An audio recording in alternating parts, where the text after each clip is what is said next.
Classique. 7h30, 9h. La matinale de Radio Classique avec Gérard Leclerc.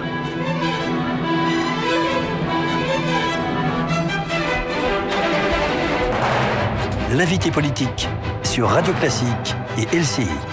Et comme tous les matins, nous retrouvons nos amis de LCI, donc pour l'invité qui est ce matin Monseigneur Stanislas Lalanne. Bonjour, évêque de Pontoise.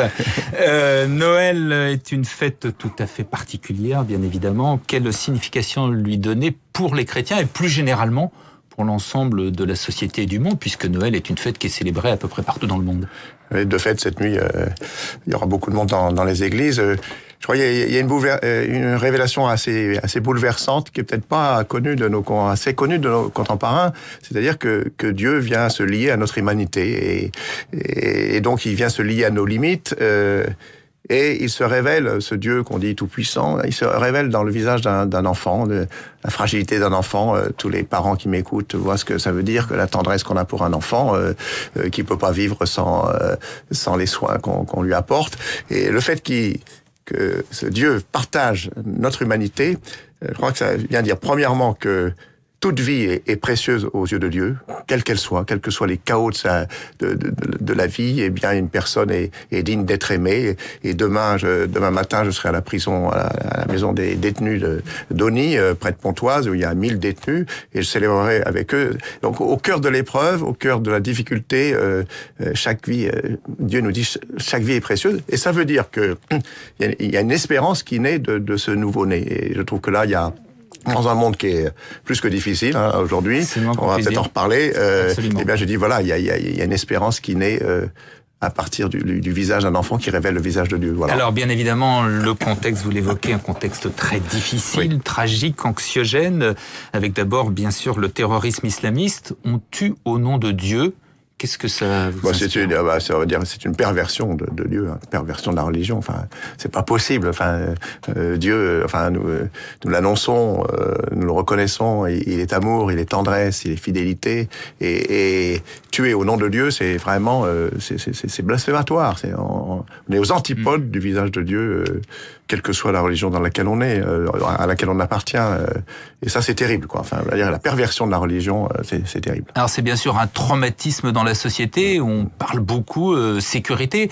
Par exemple, pour ce soir, des milliers de gens, des dizaines de milliers de gens vont se rendre dans les églises. En termes de sécurité, il y a des mesures particulières. Il y a deux choses. D'abord, j'ai rencontré avant-hier le ministre de l'Intérieur qui a souhaité rencontrer les représentants des cultes. Je représentais l'Église catholique et donc il nous a dit les consignes qui avaient été données au préfet. Je suis moi-même dans le Val d'Oise en contact très régulier avec le préfet, encore hier. Donc il y a un renforcement des forces de police, de gendarmerie à proximité des églises. Ça, c'est une première chose. La deuxième, c'est que chaque évêque a donné des recommandations aux curés des paroisses pour avoir une vigilance accrue, parce que ce qui est important, c'est que les fidèles puissent venir en sécurité et qu'ils soient nombreux. Les églises vont être pleines. C'est important, cette fête de Noël, même si on pratique pas très régulièrement. Je trouve que Noël révèle le meilleur du cœur de l'homme. Alors, premièrement, on a des équipes de bénévoles qui veillent à l'entrée des fidèles. Par exemple, une consigne que j'ai donnée, c'est que on n'ouvre qu'une porte. Après, il faut être à proximité des autres portes en cas de pour sortir, mais on n'entre que par une porte. Deuxièmement, on va pas faire des salutations et des vœux sur le parvis, on va les faire à l'intérieur. Des mesures de prudence, puis en même temps, il faut pas que la peur soit une peur paralysante. Je crois que si les fidèles savent qu'ils sont protégés, qu'ils sont en sécurité, ils vont venir avec bonheur vivre ce temps où vraiment c'est aussi le temps du partage, c'est le temps de la rencontre du frère. Je crois que c'est un moment privilégié, Noël. Il y a bien évidemment tout un débat autour de la sécurité et avec pour l'instant, qui se focalise pour l'instant sur donc la déchéance de nationalité pour les binationaux nés en France et mais coupables de terrorisme. Vous avez une opinion ? Non, j'ai pas vraiment d'opinion sur ce sujet parce que je suis pas spécialiste. D'autres médias m'ont demandé aussi. C'est clair qu'il faut avoir des sanctions fortes et en même temps qui est une dimension symbolique. Donc je crois qu'il y a les deux. Après, quelles sont les décisions qu'il faut prendre? Je vois bien là qu'il y a un débat politique dans lequel je ne veux pas entrer et je ne peux pas entrer. Comment vous vous positionnez sur la laïcité? Laïcité, elle est à la fois évoquée et célébrée par tout le monde, et en même temps, elle fait l'objet de polémiques quand, par exemple, certains disent qu'il ne doit pas y avoir de crèche dans les lieux publics, en dehors des églises, bien sûr, on ne parle pas des églises. Ouais, je trouve que c'est très mesquin, parce que la laïcité, c'est un cadre. Et les évêques de France ont toujours été très clairs sur ce principe de laïcité qu'on reconnaît. Laïcité, que ça vous veut reconnaissez, dire, que vous admettez sans aucune difficulté, au contraire. Ça veut dire qu'il y a séparation des églises et de l'État, ça veut dire qu'il y a neutralité de l'État, et en même temps, il garantit la liberté de conscience et la liberté du culte. Mais je trouve qu'il peut y avoir une dérive, c'est-à-dire on part de la laïcité de l'État, c'est normal, c'est bien, et à une laïcisation de la société.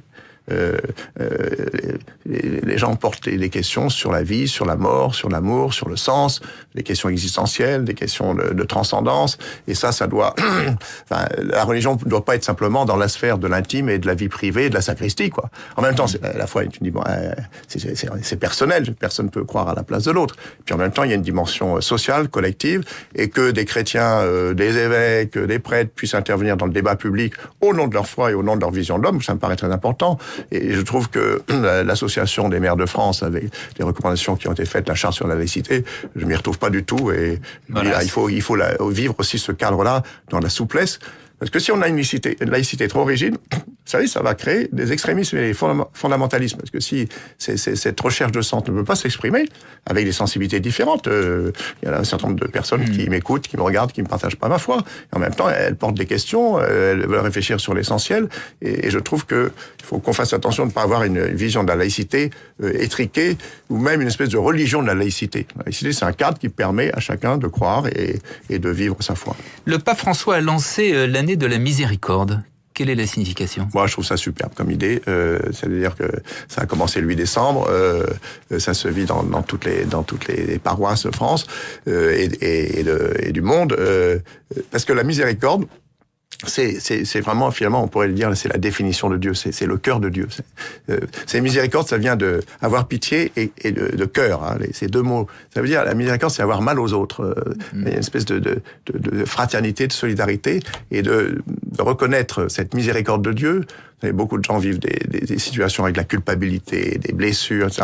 Ben voilà, ça rejoint le mystère de Noël. Et le pape a dit, le thème, c'est « Soyez miséricordieux comme le Père est miséricordieux ». C'est-à-dire que, recevant cette bonne nouvelle, on est invité à vivre cette miséricorde avec les autres. C'est la compassion, c'est de la proximité, c'est du lien. Je crois qu'aujourd'hui, tout homme et toute femme de bonne volonté a besoin de ces liens fraternels.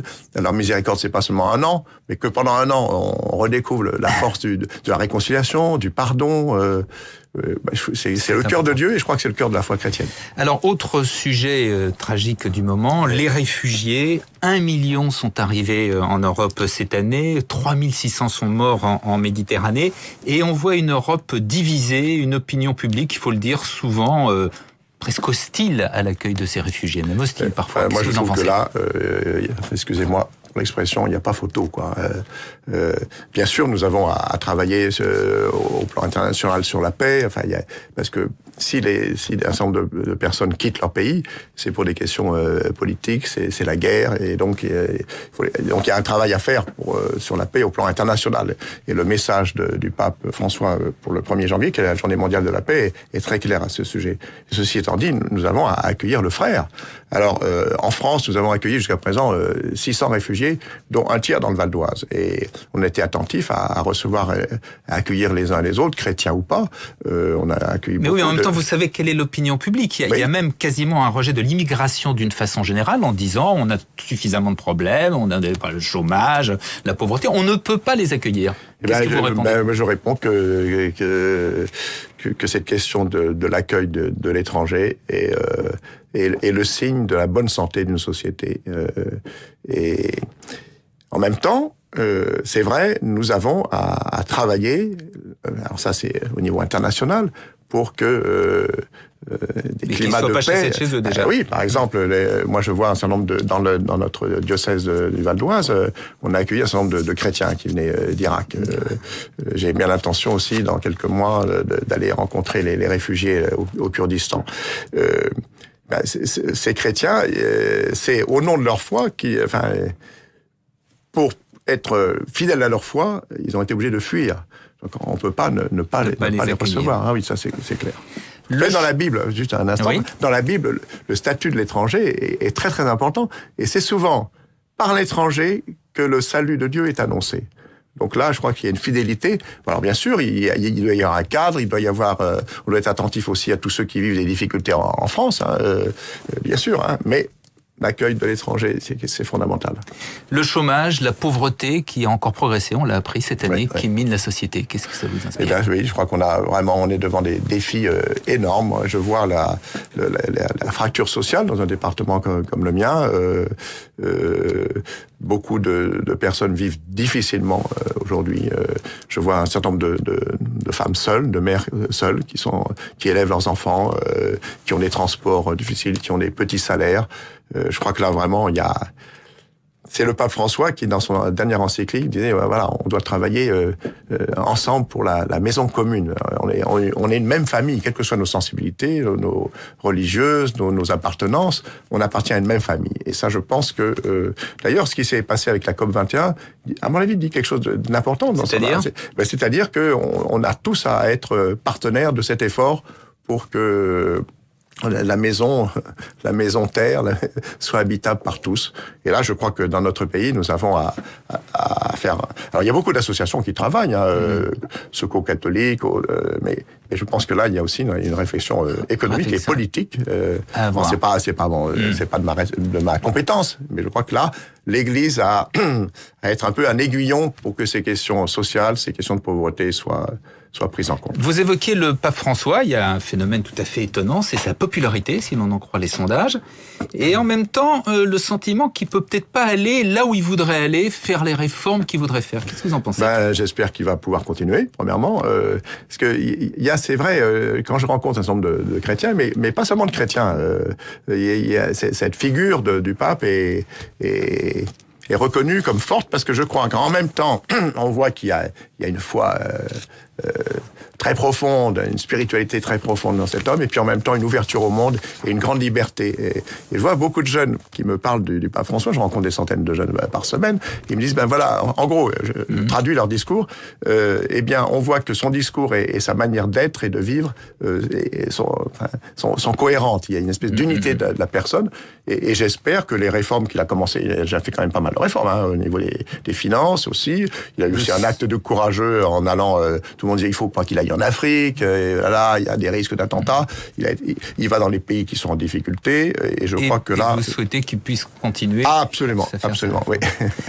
Merci, Monseigneur Stanislas Lalanne, évêque de Pontoise. Merci à nos amis de LCI qui restent sur LCI. Puis j'en profite peut-être pour souhaiter une belle fête de Noël à tous ceux qui nous écoutent et qui nous regardent, et en particulier ceux qui vivent des situations de solitude.